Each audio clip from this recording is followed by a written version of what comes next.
Hi friends, welcome to Abi's vlogs. ഞാനിന്ന് നിങ്ങളുമായി share ചെയ്യാൻ പോകുന്നത് വെള്ളയപ്പം എങ്ങനെ നന്നായിട്ട് ഉണ്ടാക്കാൻ പറ്റുമെന്നുള്ളതാണ്. അതിനുവേണ്ടി ഞാനിവിടെ 2 കപ്പ് പച്ചരി എടുത്തിട്ടുണ്ട്. ഇനി ഇത് നല്ലതുപോലെ ഒന്ന് കഴുകിയെടുക്കാം. അരി ഞാനിവിടെ കഴുകി ഒരു പാത്രത്തിലേക്ക് എടുത്തിട്ടുണ്ട്. ഇനി അതിലേക്ക് 1 കപ്പ് തേങ്ങ തിരുമിയത് കൂടി ചേർത്ത് കൊടുക്കാം. തേങ്ങ എടുക്കുമ്പോൾ അല്പം ടെൻഡർ കോക്കനട്ട് എടുക്കാനായിട്ട് ശ്രദ്ധിക്കണം. 1/2 കപ്പ് ചോറ് കൂടി അതിലേക്ക് ആഡ് ചെയ്ത് കൊടുക്കാം. ഒരു 1/4 ടീസ്പൂൺ ഈസ്റ്റ് കൂടി അതിലേക്ക് ചേർത്ത് കൊടുക്കാം. ഈസ്റ്റ് ഒരുപാട് വേണ്ട, അപ്പം പുളിച്ചു പോകും. ഇനിയും ഇതിലേക്ക് 2 ടേബിൾ സ്പൂൺ പഞ്ചസാര കൂടി ചേർത്ത് കൊടുക്കാം. പഞ്ചസാര ചേർക്കുന്നത് ഈസ്റ്റിൻ്റെ ആക്ഷനെ ത്വരിതപ്പെടുത്താനാണ്. ഇതിനുവേണ്ടി തിരുമിയ തേങ്ങയുടെ വെള്ളം ഞാൻ കളഞ്ഞിട്ടില്ലായിരുന്നു, അതുകൂടി ഇതിലേക്ക് ചേർത്ത് കൊടുക്കാം. എന്നിട്ട് എല്ലാം കൂടി ചേർത്ത് നന്നായിട്ടൊന്ന് ഇളക്കി കൊടുക്കാം. ഇങ്ങനെ അരിയും തേങ്ങയും ചോറും എല്ലാം കൂടെ കുതിർത്ത് വെച്ചിട്ട് അപ്പം ഉണ്ടാക്കിയാൽ ഒട്ടും പുളി കാണത്തില്ല. അതുപോലെ തന്നെ നല്ല സോഫ്റ്റ് അപ്പവുമായിരിക്കും. ഇനിയും ഇതിലേക്ക് ആവശ്യത്തിന് വെള്ളം കൂടി ചേർത്ത് കൊടുക്കാം.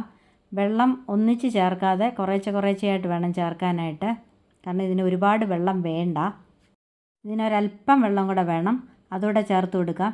ഞാനിവിടെ 1 കപ്പ് വെള്ളമാണ് ചേർത്ത് കൊടുത്തത്, തേങ്ങാവെള്ളം കൂടാതെ. ഇതിങ്ങനെ അരി ഒന്ന് ജസ്റ്റ് ഒന്ന് കവർ ചെയ്യാനുള്ള വെള്ളം മതി. വെള്ളയപ്പം ആയതുകൊണ്ട് പാലപ്പത്തിൻ്റെ അത്രയും ലൂസും വേണ്ട, അതുകൊണ്ട് വെള്ളം ഒട്ടും കൂടി പോകരുത്.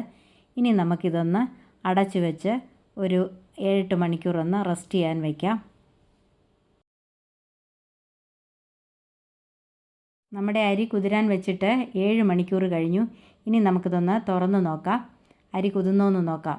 അരിയൊക്കെ നന്നായിട്ട് കുതിർന്നിട്ടുണ്ട്. ഇനി നമുക്കിതൊരു മിക്സിയുടെ ജാറിലേക്ക് ഇട്ടൊന്ന് അരച്ചെടുക്കാം. ഇത് 2 കപ്പ് അരി ഉള്ളതുകൊണ്ട് ഒറ്റ പ്രാവശ്യമായിട്ട് അരച്ചെടുക്കാൻ പറ്റത്തില്ല. അതുകൊണ്ട് ഇത് 2 പ്രാവശ്യമായിട്ട് നമുക്ക് അരച്ചെടുക്കാം. ആദ്യത്തെ ട്രിപ്പ് അരി ഇവിടെ ഞാൻ അരച്ചെടുത്തു. ഇനി അതൊരു പാത്രത്തിലേക്ക് മാറ്റാം. ഇത് ഒരുപാട് അങ്ങ് അരയണ്ട, പാലപ്പത്തിൻ്റെ അത്രയും അരയണ്ട, ഒരല്പം തരിതരിപ്പ് വേണം. ബാക്കിയുള്ള അരി കൂടി നമുക്ക് അരച്ചെടുക്കാം. ഞാൻ വേറെ എക്സ്ട്രാ വെള്ളം ഒന്നും ചേർക്കാതെയാണ് അരയ്ക്കുന്നത്. ഇനിയും വെള്ളം വേണമെന്നുണ്ടെങ്കിൽ ചുടുന്ന സമയത്ത് ചേർക്കാം. ഇനിയും ഞാനിവിടെ ഒരു 7-8 കൊച്ചുള്ളി എടുത്തിട്ടുണ്ട്. അരയ്ക്കാനുള്ള സൗകര്യത്തിന് വേണ്ടി അതൊന്ന് കീറിയെടുത്തിട്ടുണ്ട്, അതുകൂടി ഇതിലേക്ക് ചേർത്ത് കൊടുക്കാം. ഇനിയും 1 ടീസ്പൂൺ ജീരകപ്പൊടി കൂടി ചേർത്ത് കൊടുക്കാം. ജീരകപ്പൊടിക്ക് പകരം ജീരകം ചേർത്ത് കൊടുത്താലും മതി. ഇനി ഇത് നല്ലതുപോലെ ഒന്ന് അരച്ചെടുക്കാം. ഇപ്പോൾ അരച്ച മാവ് കൂടി മുമ്പേ അരച്ച മാവിൻ്റെ കൂട്ടത്തിൽ ചേർത്ത് കൊടുക്കാം. എന്നിട്ടിത് നന്നായിട്ടൊന്ന് ഇളക്കി കൊടുക്കാം.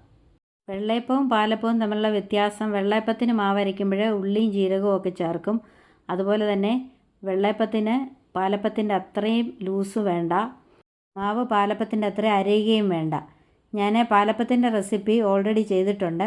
അതിൻ്റെ ലിങ്ക് ഞാൻ ഡിസ്ക്രിപ്ഷൻ ബോക്സിൽ ഇട്ടേക്കാം, കാണാത്തവർക്കൊക്കെ ഒന്ന് കാണുവാൻ വേണ്ടി.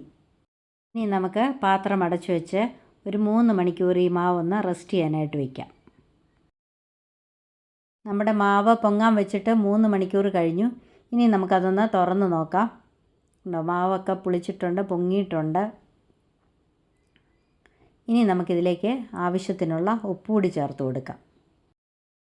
ഉപ്പ് ചേർത്തിട്ട് നന്നായിട്ടൊന്ന് ഇളക്കി കൊടുക്കാം. മാവിൻ്റെ കൺസിസ്റ്റൻസി അല്പം തിക്കാണ്, ഒരല്പം വെള്ളം കൂടി ചേർത്ത് കൊടുക്കണം. ഞാൻ അരച്ച സമയത്ത് പറഞ്ഞല്ലോ വെള്ളം വേണമെങ്കിൽ ചുടുമ്പോൾ ചേർക്കാമെന്ന്. ഇനി ഒരല്പം വെള്ളം കൂടെ ചേർത്ത് കൊടുക്കാം. ഒത്തിരി ഒന്നും വേണ്ട, ഒരു 1/4 കപ്പ് വെള്ളം കൂടെ ചേർത്ത് കൊടുക്കുന്നു. ഇനി ഇത് നല്ലതായിട്ടൊന്ന് ഇളക്കാം. ഈ ഒരു കൺസിസ്റ്റൻസിയാണ് മാവിന് വേണ്ടിയത്. വെള്ളയപ്പത്തിന് വെള്ളം കൂടിപ്പോയാലും അപ്പം ശരിയാകത്തില്ല. അപ്പോൾ മാവ് റെഡിയായി.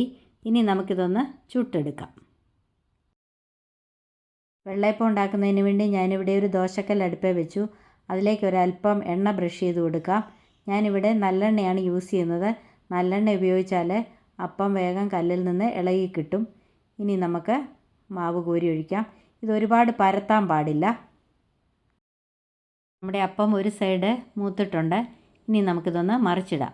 മറിച്ചിടുമ്പോൾ ചട്ടുകം വെച്ച് എല്ലാ സൈഡും ഒന്ന് ഇളക്കിയിട്ട് വേണം മറിച്ചിടാനായിട്ട്. കണ്ടോ, നല്ല കറക്റ്റ് പാകത്തിനായിട്ടുണ്ട്.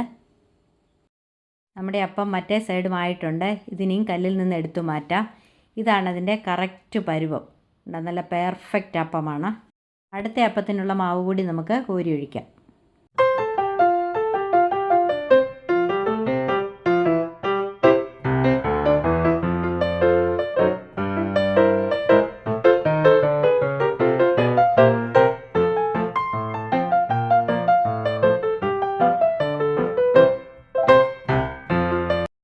അപ്പം റെഡിയായി. ഇനി ബാക്കിയുള്ള അപ്പങ്ങൾ കൂടി ഇങ്ങനെ ചുട്ടെടുക്കും.